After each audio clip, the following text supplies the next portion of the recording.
Lucas, capítulo 1, nós faremos a leitura do verso 46 ao verso 56, dando continuidade à exposição. Hoje será a nossa nona exposição de Lucas. Amém? Diz assim a palavra do Senhor.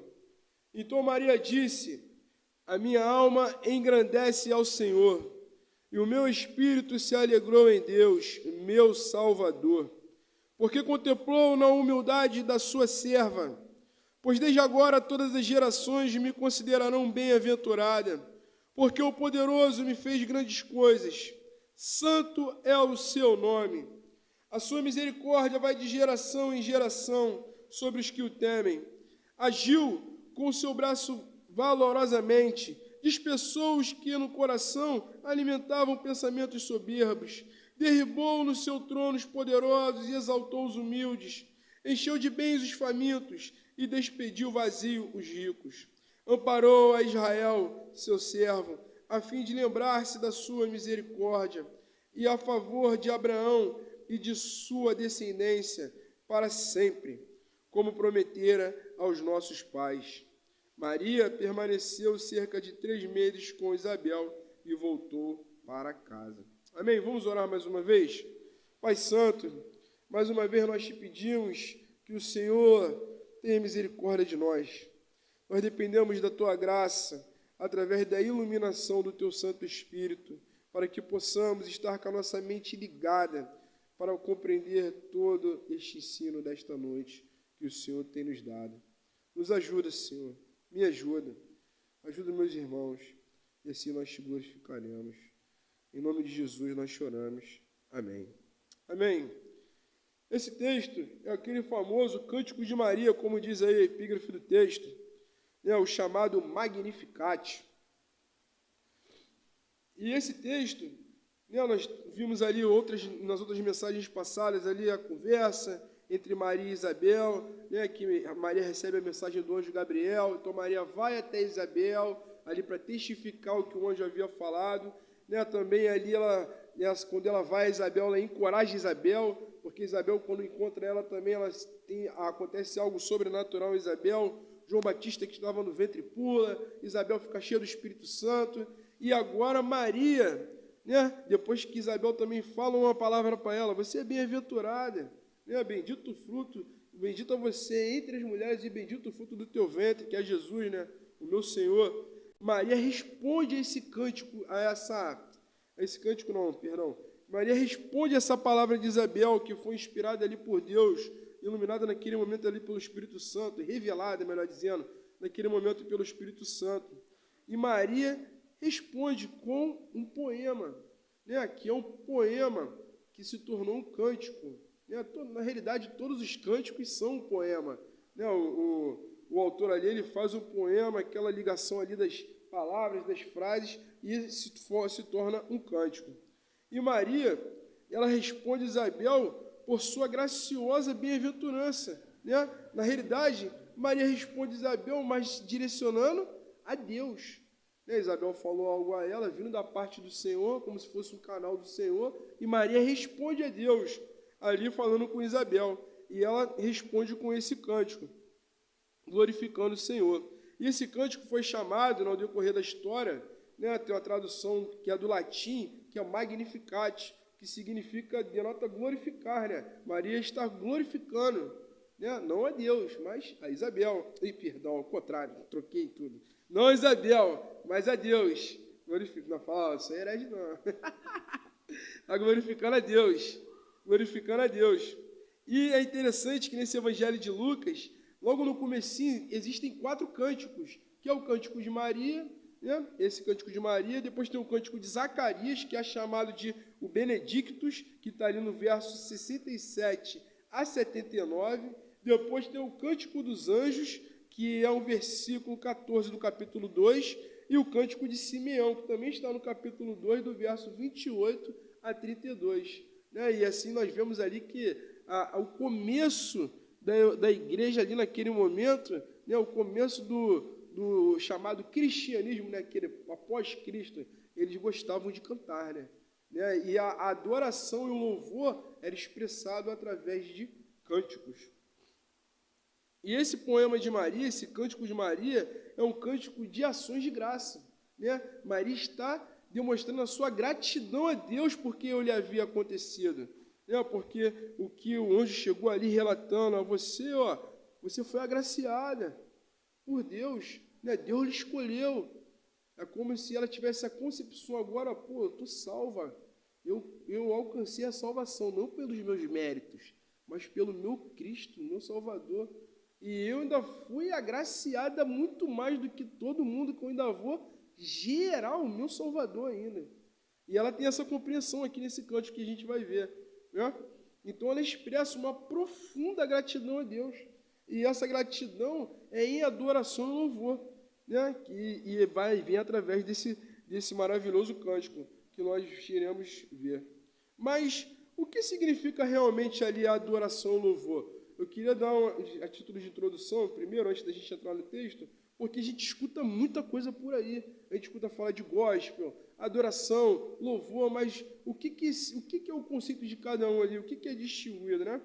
A adoração e o louvor, eles permeiam todas as áreas da liturgia, né? Congregacional e da vida cristã. Eu até gosto do pastor da igreja da catedral, né? O Renato Porpino, que ele fala a liturgia da vida. Porque, na realidade, a gente não existe uma separação. Na caminhada cristã não existe, não, agora é minha área, eu liguei ao modo religioso. Não, agora eu liguei ao modo secular. Não existe. Eu sou crente no meu trabalho, na minha casa, na igreja, eu sou a mesma pessoa. Eu não posso ser igual muitos falam, um anjo na igreja e um diabo no mundo ou em casa. E eu tenho que ser a mesma pessoa. Então, a adoração e o louvor na vida cristã, ela está ligada a toda a liturgia da vida cristã. Né? Tem um grande teólogo, o Dr. J. Carson, ele define a adoração como sendo a resposta apropriada da criatura ao seu Criador. Olha que interessante. Né? O nosso catecismo diz que, a primeira pergunta, para que o homem foi criado? Para glorificar a Deus e alegrar-se nele para sempre. Qual a primeira coisa? É glorificar a Deus. Segundo esse teólogo, a adoração não cria algo novo. Ao contrário, é uma resposta transparente ao que é um reconhecimento da nossa condição de criatura diante do próprio Criador. Por isso que lá no Salmo 19 diz, os céus proclamam a glória de Deus. Quando a gente olha para os céus, aquele céu lindo, né? Quando o sol está nascendo, aquele azul escuro, aí vem ficando aquele azul claro, aí depois aquele vermelhão, igual fogo embaixo, aí aquelas estrelas aqui, a lua, e você olha aquele contraste. Quem pode fazer isso? Nenhum melhor pintor. Porque até então o talento que aquele pintor tem veio de quem? Desse Criador. Quem fez o vermelho? O azul, o amarelo, ali, o rosa, o verde. O homem mistura tintas e sai uma cor. Mas quem deu as tintas primárias? Deus. Então, a criatura, ela é criada para adorar o seu Criador. A adoração, ela tem que ser um estilo de vida. Ela é uma forma de viver, de um coração convertido a Deus. Nós não vamos ver qualquer pessoa adorando a Deus. Mas agora nós devemos ver todo cristão adorando a Deus. Não é viver, ó Senhor, eu te louvo, igual um doido na rua, não. A sua vida, as suas ações, o que você faz é uma vida de adoração ao Senhor. Por quê? Você cumpre o que Ele fala. Então você é o diferente. É um viver com plena compreensão sobre quem é o Criador e sobre quem é o nosso Salvador. Quando você tem a real compreensão de quem é o seu Criador e que, na grande realidade, Ele também é o seu Salvador, porque o Verbo estava no mundo. Eita, minha mente hoje está uma maravilha. Porque o Verbo estava no princípio com Deus e o Verbo era Deus. E quem é o Verbo? Jesus. E Ele estava no princípio. E sem Ele, nada do que foi feito se fez. E o Verbo que encarnou, ele era o quê? A luz dos homens. Então, o nosso Criador também é o nosso Salvador. E essa adoração é a compreensão correta. Por isso que somente um cristão pode adorar a Deus. Então, ao viver a adoração não somente no culto ou em um momento separado, é uma vida de adoração ao Senhor. O louvor também é um ato que glorifica a Deus, de elogiar o Senhor por quem Ele é e por causa das obras que Ele faz. O louvor, você já pratica ele mais. A adoração é a sua vida. Você é um adorador por natureza. Quando você recebe a nova vida, você se torna um adorador por natureza, porque você tem consciência de quem é Deus. E o louvor é um ato desse adorador. Ele louva. Quando ele olha, ele, caramba, engrandece. Ele vê uma obra de Deus, ele, louvado seja o nome do Senhor. Ele louva, ele engrandece o Senhor. Ele reconhece que é uma expressão de gratidão. Ele reconhece a obra do Senhor. No Salmo 30, dos versos de 1 a 4, diz assim, eu te exaltarei, ó Senhor, porque tu me livraste e não permitiste que os meus inimigos se regozijassem contra mim. Senhor, meu Deus, clamei a ti por socorro, e tu me saraste. Senhor, da qual fizeste subir a minha alma, preservaste minha vida para que não descesse a sepultura. Salmodiai ao Senhor, quer dizer o quê? Cantai ao Senhor, vós que sois seus santos, e dai graças ao seu santo nome. Então, somente aqueles que são adoradores por natureza vão reconhecer e vão louvar esse Deus com gratidão. Vão reconhecer o que Deus tem feito na vida dele. Todos têm comida na mesa? A grande maioria. Mas será que todo mundo agradece a Deus por ter um prato de comida todo dia na hora do almoço? Não. Às vezes, muitos que estão até dentro da igreja. Mas por quê? Provavelmente, eles não são adoradores por natureza, porque não houve uma verdadeira e genuína conversão. E um outro ponto interessante é que as Sagradas Escrituras nos ensinam que a verdadeira adoração e o louvor, tanto público quanto pessoal, ela devem ser dirigida somente a quem? A esse Deus. Vale a pena ressaltar isso, porque a gente vê adoração e louvor de outras religiões, ou até se dizem igreja, mas foca em outras pessoas, os pseudo-santos. Como a igreja que a gente conversou, a igreja católica apostólica romana. Existe a adoração, culto, louvor, e lá em Êxodo 20, capítulo 20, verso 5, no segundo mandamento, Deus fala o quê? Não farás para ti mais escultura do que é em cima do céu nem embaixo da terra. Não preste culto e nem adore essas coisas. Somente me cultue e me adore, porque eu sou o Senhor teu Deus. Então, o culto, a adoração e o louvor, ele é especificamente, exclusivamente voltado a Deus. É uma adoração composta, e a adoração do culto, igual nós estamos aqui hoje, nós estamos adorando o Senhor, sabe desde quando? Desde quando nós saímos da nossa casa. Na grande realidade, a gente está adorando, se nós somos adoradores verdadeiros, só o nosso respirar já é uma adoração ao Senhor, porque é um respirar de uma nova criatura que está sendo conformada, dia após dia, no processo de santificação à imagem do Cordeiro. Então, e aqui, especificamente aqui o culto, a nossa adoração de hoje é composta pela leitura das Sagradas Escrituras. Nós estamos adorando o Senhor agora através da pregação. Nós adoramos o Senhor através do louvor. Nós adoramos o Senhor através dos dízimos e ofertas. Nós adoramos o Senhor através da oração, do batismo, da Santa Ceia. Tudo é um ato de adorar e de louvar o Senhor. E existe erro muitas das vezes, porque aqui nesse âmbito congregacional, somente é atribuído o momento de adoração e louvor, o momento do cântico. Não, agora nós vamos adorar o Senhor. Então quer dizer que na hora da palavra a gente não está adorando, a gente não está louvando. No momento da adoração, isso se ensina muito por aí. Entendeu? Mas a adoração e louvor não apenas significa cantarmos, mas significa, como eu disse, vivermos. é diferente. Uma vida convertida, uma vida transformada, é uma vida que adora. Olha Maria. Maria, naquele momento que o Gabriel foi falar com ela, ela não duvidou, ela só perguntou, mas como é que vai ser isso? Aqui, ó, está aqui tua serva, seja feita a vontade do meu Deus. Ela se colocou, de novo ela vai falar ali no cântico, né? Deus contemplou a humildade da tua serva, a humildade da tua escrava. Não, para ela não existe o não, Senhor, só existe de ler as Sagradas Escrituras, né, como a gente estudou ali, e entender através da revelação do Espírito Santo que tudo que está escrito aqui é de Deus, é a palavra de Deus. Que a Bíblia não somente contém a palavra de Deus, mas que toda a Bíblia é a palavra de Deus. E assim, nós somos obedientes a ela. Em quê? Por medo? Não, por gratidão do que já aconteceu. E por isso nós somos verdadeiros adoradores. Como diziam os puritanos, eles diziam que os cristãos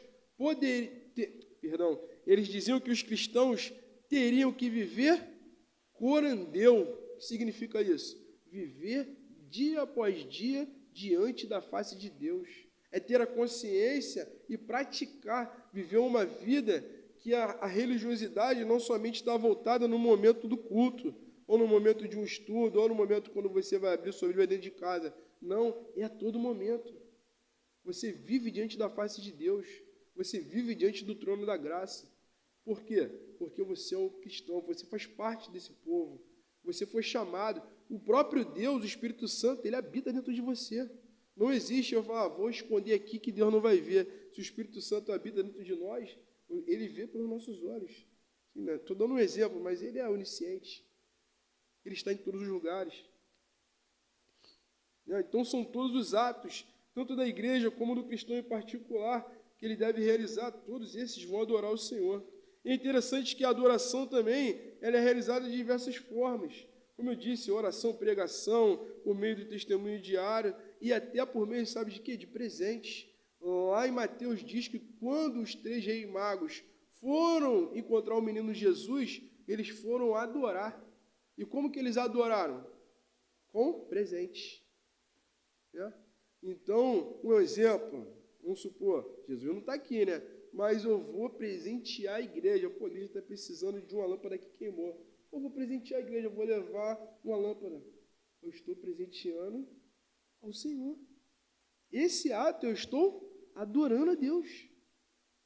Eu estou ali demonstrando a minha gratidão a Ele, então eu estou adorando. Um simples ato de ali comprar uma lâmpada. Então, as pequenas coisas também adoram a Deus. Toda a nossa vida é uma vida litúrgica, é uma vida de adoração ao Senhor. É viver, enaltecendo, glorificando a Deus, exaltando a Deus, tanto na pessoa do Pai, quanto na pessoa do Filho, como na pessoa do Espírito. E Deus nos dá um excelente norte para isso. Qual é o norte que a Escritura nos dá? O livro dos Salmos. O livro dos Salmos é o livro do cântico. Nós não temos o Inário Novo Cântico? O povo de Israel, os hebreus, tinham o livro dos Salmos. Eles cantavam os Salmos. Todos os Salmos são cânticos. Deus deu os Salmos para que eles cantassem a Ele mesmo, para que eles louvassem a Ele. Deus gosta de ser louvado. Deus gosta de ser engrandecido, de ser enaltecido, a sua glória. Lá em Efésios capítulo 1, quando ele diz com relação à eleição, vocês são eleitos e predestinados para o louvor da glória de sua graça. Por que Deus nos salva? Para o seu louvor. Para que nós pegamos e olhamos para Ele e adoremos a Ele pela bondade dEle, que todos nós estávamos condenados. E Ele entrega o seu Filho para morrer por nós na cruz do Calvário, nós que não merecíamos. Aí nós olhamos para esse Deus, como Tu és maravilhoso, como Tu és bom. Não há bondade que possa ser comparada como a Tua. Do Senhor me salvar? Não tem como. Então os Salmos glorificam o Senhor. E o livro dos Salmos tem uma grande aplicação para a gente, porque ele se tornou uma regra de como nós devemos fazer os nossos cânticos hoje. Ele é uma regra. O pastor Paulo Júnior, na pregação dele, ele diz que o livro dos Salmos tem mais de 1.400 citações sobre quem é Deus e as obras que Deus faz. Vamos fazer um cântico? Bora! Abre o livro dos Salmos. Vamos ver o que o livro dos Salmos diz. A gente vai ter um norte para poder fazer o nosso cântico, em oração ali, né, baseado na palavra, na própria revelação do próprio Deus, como nós devemos louvar, oferecer sacrifícios de louvor a Ele. Resumindo, é uma excelente regra, né? Aí, só que também tem aquela questão que vale a pena citar. Será que a gente pode criar cânticos? Se já tem o livro dos Salmos? Digo isso porque há doutrinas que dizem, há igrejas que dizem, que são conservadoras extremas, que só pode cantar o que Deus deu, né? Só que, abra comigo, lá em Colossenses capítulo 3, verso 16, também tem lá em Efésios capítulo 5, mas vamos ver só em Colossenses, nós até lemos, né, em Efésios capítulo 5. Mas vamos ver Colossenses capítulo 3, o verso 16. Olha o que Paulo diz: habite ricamente em vós a palavra de Cristo, instruí-vos e aconselhai-vos mutuamente em toda sabedoria. Agora, louvando a Deus com salmos e hinos. E hinos, tem outros hinos nos outros livros da Bíblia. E cânticos espirituais. Isso aí, ó, com gratidão em vosso coração. Então, os cânticos espirituais são cânticos criados pela igreja, que baseados nas Sagradas Escrituras, que são para adorar e louvar ao Senhor. Então, nós podemos cantar? Podemos, igual o Projeto Sola, maravilhoso. Os cânticos do Projeto Sola. O louvor e a adoração bíblica, eles, por meio de cânticos, têm dois aspectos interessantes também. Tem um aspecto vertical e um horizontal. O aspecto vertical, que ele é realizado de baixo para cima, ou seja, é da igreja para Deus, como nós louvamos aqui no começo. Na liturgia do nosso culto, a gente respondeu a um chamado do Senhor. O Salmo 96, ele fala: venha, cante ao Senhor, cantai ao Senhor um cântico novo. É Deus nos chamando, cante ao Senhor, cante a mim. Nós respondemos com adoração, invocando o nome dele, e cantamos, louvando ao Senhor. Senhor, meu Salvador, nós te louvamos. E nós louvamos ao Senhor. Como diz lá o Salmo 69, 30 também, louvarei com cânticos o nome de Deus, exaltá-lo-ei com ações de graças, e faremos com gratidão. Como diz lá também a instrução de Colossenses, é fruto da gratidão do que ele já fez no nosso coração. E por meio desses cânticos, a igreja cumpre o seu papel principal, que é, lembra que eu disse hoje? Qual o papel principal da igreja? Adorar o Senhor. A igreja que adora o Senhor em espírito e em verdade é aquela igreja onde Deus se agrada. É a igreja onde Deus se agrada. E ela também está sendo obediente a Ele, né? Porque Deus se agrada de obediência e não de sacrifícios. Lá no Salmo 135, verso 3 também diz, louvai ao Senhor, porque o Senhor é bom. Cantai louvores ao seu nome, porque é agradável. Deus se agrada. Não é somente bom com relação a Deus que Ele se agrada, mas também a nós. Porque o louvor vai ser o segundo ponto. Ele também é instrutivo. O louvor, ele também é didático. Mas quando nós focamos somente em Deus, é a maneira correta, porque o louvor tem que colocar Deus no centro, que é um outro ponto importante. O louvor deve ser teocêntrico, né? Deus no centro. O louvor deve ser cristocêntrico, é Cristo no centro. O louvor deve ser, tem um até que diz, é bibliocêntrico, é o quê? É Bíblia no centro. Nós não podemos tirar Deus de lado, Cristo de lado, toda a sua obra da redenção, tudo que as Sagradas Escrituras dizem, e jogar de lado. Não, vou fazer um louvor aí, será que o pessoal vai gostar? Não. Será que esse louvor está alinhado com a palavra? Esse deve ser a maneira certa, quando nós devemos cantar ou criar um louvor. E Deus sagrado que nós louvamos a Ele com cânticos, né? Lá em Hebreus também diz que, por meio de Jesus Cristo, ofereçamos a Deus sempre sacrifício de louvor, que é o fruto dos lábios que confessam o seu nome. Deus se compraz, Deus se agrada com Ele, quando Ele está no centro do louvor, do nosso coração, da nossa vida. Beleza? E esse aspecto horizontal, que é o segundo ponto, ele é um louvor que se torna didático. Por quê? A igreja é edificada através de um cântico que canta quem Deus verdadeiramente é e quais são as suas promessas e obras. Eu vejo isso nas crianças. Quando você pega as crianças da igreja, elas cantam louvores. Aí louvores que falam: Tu és soberano sobre a terra, sobre os céus, Tu és Senhor. Aí vamos supor, a criança escuta lá, não, ó, aquele ali é o monarca, ele é o soberano. A criança, mas não, o soberano é Deus, pô. Soberano não é aquele imperador, não. Soberano significa que ele manda em tudo. Aquele homem manda em tudo? Não, então ele não é soberano. Nem sobre a vida dele. Que ele não comanda se vai cair um fio de cabelo ou não. Né? Então, os louvores, eles são didáticos, eles nos ensinam. A gente grava. Se você tem, ó, a gente leu o Salmo 96. O Salmo 96 também se tornou, fizeram um cântico, né? Cantai ao Senhor um cântico novo, cantai ao Senhor. Como é que não é mais fácil para gravar? Então ele se torna didático. Então dá uma facilidade. Esse louvor tem esse propósito de brilhar, fazer brilhar a grandeza de Deus através dessa adoração cantada, né? Lá em 1 Crônicas 16, 23 até 25, eu estou lendo rápido porque é muita coisa, senão a gente vai estourar a hora. Aí, depois os irmãos vão anotando aí. O primeiro livro de Crônicas, 16, 23 a 25, diz assim, ó: Cantem ao Senhor todas as terras, proclamem a sua salvação dia após dia, anunciem entre as nações a sua glória, entre todos os povos as suas maravilhas, porque o Senhor é grande e digno de ser louvado, mais temível do que todos os deuses. Também está lá em Crônicas, Salmo 96 e Crônicas. Viu? Nesse aspecto horizontal, a igreja é abençoada. Porque quando nós cantamos, nós louvamos a Deus, agradecemos o Senhor e aqui, ó, a gente compartilha com outro irmão que não conhece, às vezes, quem é Deus ou a obra que Ele faz. Né? Tem aquele cântico lá, tem o do Projeto Sola, do Salmo 23, o Senhor é o meu pastor. E ali ele diz a tradução correta do hebraico: eu sei que nada irá me faltar.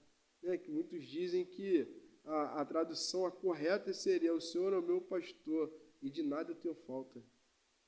Não é que não é nada me faltará, não. É de nada eu tenho falta, porque Ele é tudo. E se eu não tenho nada, mas eu tenho o Senhor, eu tenho tudo. Né? Por isso que Calvino diz também em Filipenses 1:21 que as traduções estão: porque o viver é Cristo e morrer é lucro. Calvino fala que seria melhor, estando vivo, viver é Cristo, morrer é lucro. Vivendo ou morrendo, estando em Cristo, é lucro. Então, é maravilhoso. É maravilhoso.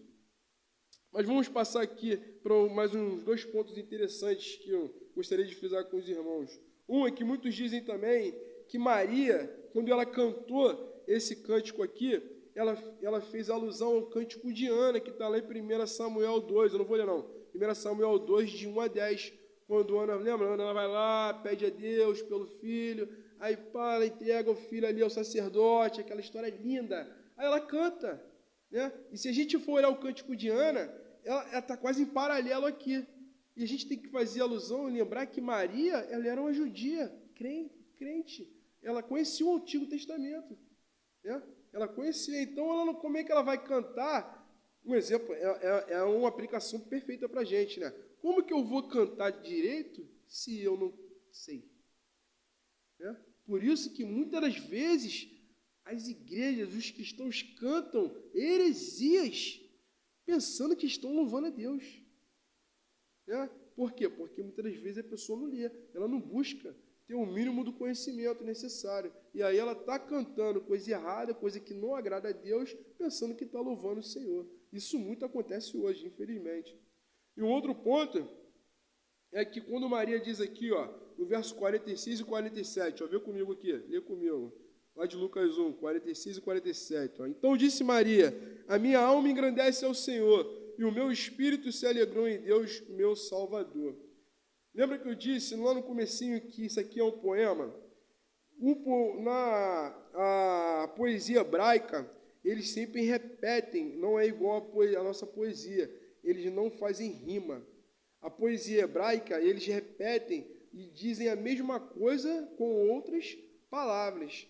E aqui existem algumas concepções com relação do que o ser humano é composto. Né? Uns dizem que nós somos tricotômicos, formados de corpo, alma e espírito. Né? A outra compreensão diz que nós somos dicotômicos, que nós somos alma ou espírito, que é a mesma coisa, e parte material, que é o corpo. E aqui nesse hino de Maria, ele nos dá um norte sobre essa questão, porque se a minha alma engrandece ao Senhor, e se embaixo ela está repetindo a mesma coisa de cima, então o meu espírito se alegrou em Deus, meu Salvador. Só se engrandece quem se alegra, né? Que é Deus, o mesmo Deus, Salvador. Então alma e espírito é a mesma coisa. Será que é isso? É. A melhor compreensão é que o ser humano ele é composto de espírito e carne. O que diz lá em Gênesis capítulo 2, na formação do homem? E Deus criou o homem do pó da terra e soprou o espírito, que é a vida, em suas narinas. E o homem passou a ser alma vivente. Logo, a compreensão correta de alma é um ser completo. A carne e o espírito, que são um só, e esse ser é uma alma vivente. Então, alma e espírito é a mesma coisa. Beleza? Só para a título de instrução, né? E aqui a gente parte para o texto. Vamos lá ver o que Maria nos ensina, cantando nesse lindo cântico, onde Lucas relata aí. Lucas nos mostra, através de Maria, que o cântico que agrada a Deus deve conter louvor e adoração. Aí entra aquela pergunta de cara, né? Mas, Rodrigo, todo cântico cristão não tem que ser louvor e adoração? Deveria. Infelizmente não é. E na nossa época existe essa questão do mundo gospel, né? Gospel. E aí? O que é o gospel? E o que significa gospel? A palavra gospel, ela significa, né? Tipo, G-O-S, né? Vem de... Calma aí que eu embolei tudo. O God significa de God, que é do inglês, eu não conheço inglês. Me perdoe que eu não vou saber falar direito. God é de inglês, significa Deus, né? Deus. E a outra parte significa, que indica anunciar algo. Então, a palavra gospel, ela nasceu de um movimento que foi dos batistas norte-americanos, dos negros, que significa que eles cantavam louvores a Deus, ali da sua maneira, do seu jeito, na sua cultura, louvores que glorificam a Deus, eles cantando, anunciando o Evangelho. Então, a palavra gospel, a gente olha hoje, a gente se assusta, né? Só que não é ruim. Não, o gospel, o básico ali, tá certo. Significa que é um cântico na sua cultura que glorifica a Deus. Você está anunciando o Evangelho. Ela tem a origem norte-americana, ali nos batistas. Significa pregar o Evangelho. Ou seja, é um estilo musical de cantar louvores a Deus. E o Brasil adotou esse estilo. Ele veio para o Brasil. Né? E tem grandes exemplos de que esse mundo gospel, né? Essa parte das canções gospel, é uma área boa, é uma área que prega o Evangelho. A gente tem um grande exemplo, é a cantora Aline Barros. Ela recebeu muitos títulos, premiações, melhor dizendo, né? Eu esqueci o nome, tem aquele...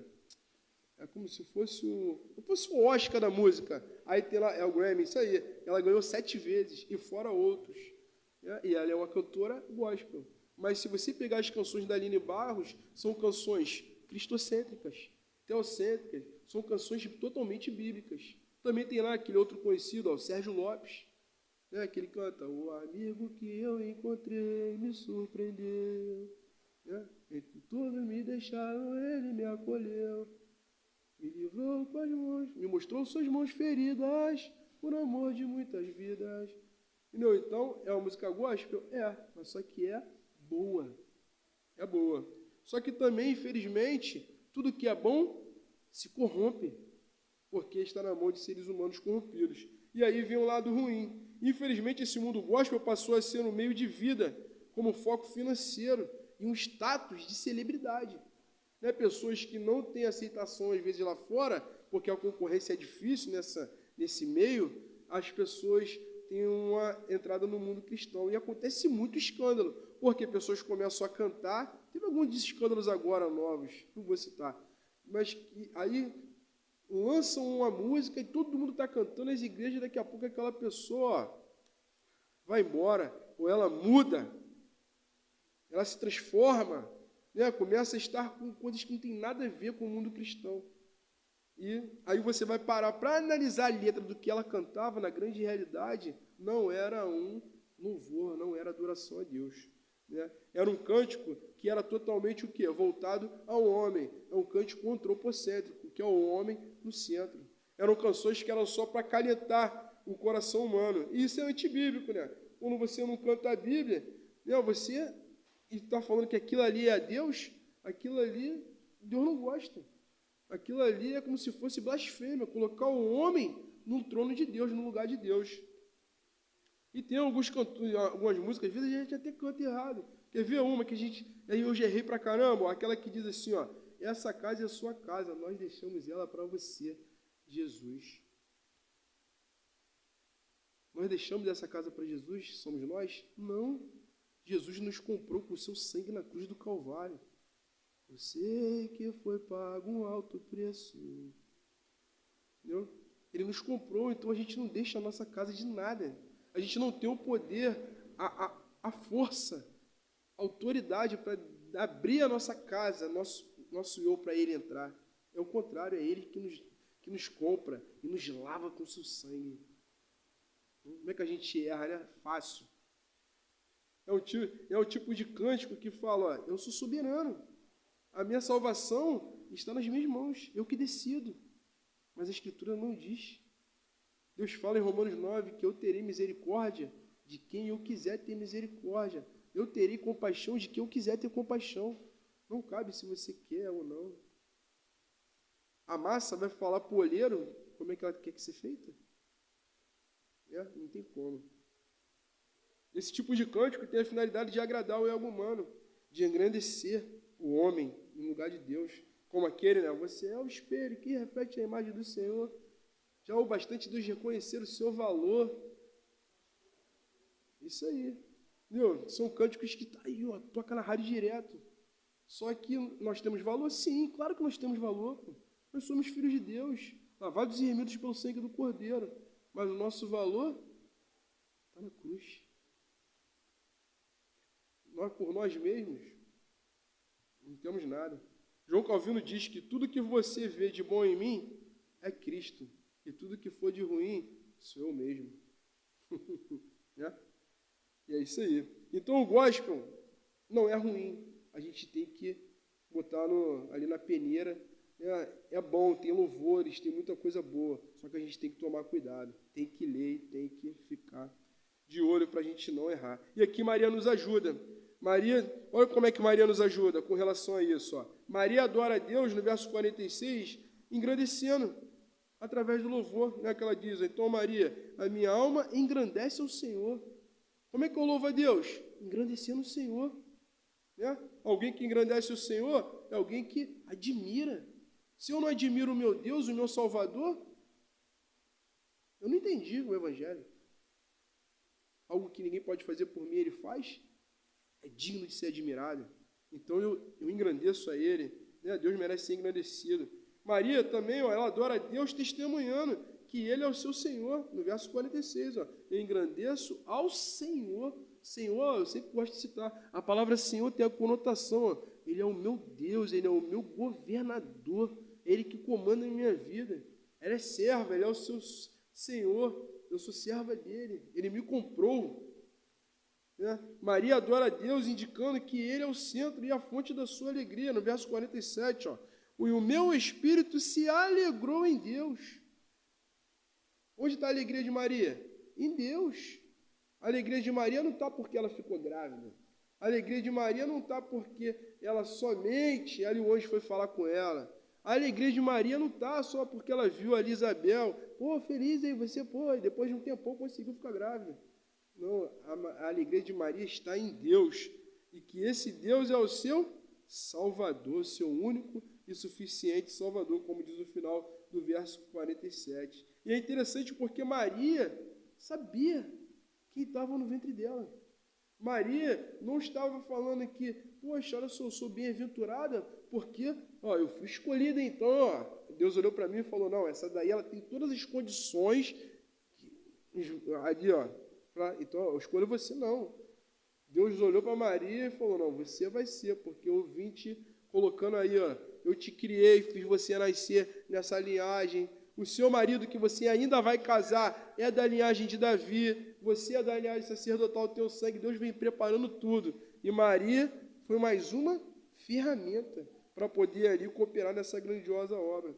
E ela, consciente disso, que o Espírito Santo dá sua compreensão a ela adora o Senhor. E ela tem compreensão que o filho que ela está gerando é o seu Salvador, o seu Senhor. Maria reconhece. Maria também adora a Deus porque ele a exaltou para sempre, que está lá no verso 48, né? Olha lá, porque contemplou a humildade da sua serva. Pois desde agora todas as gerações me considerarão bem-aventurada. É como se ela dissesse assim, eu? Quem sou eu? Maria era uma menina. Segundo os relatos, ela teria por volta de 14 a 16 anos. Menina. O que Maria fez na vida? Nada.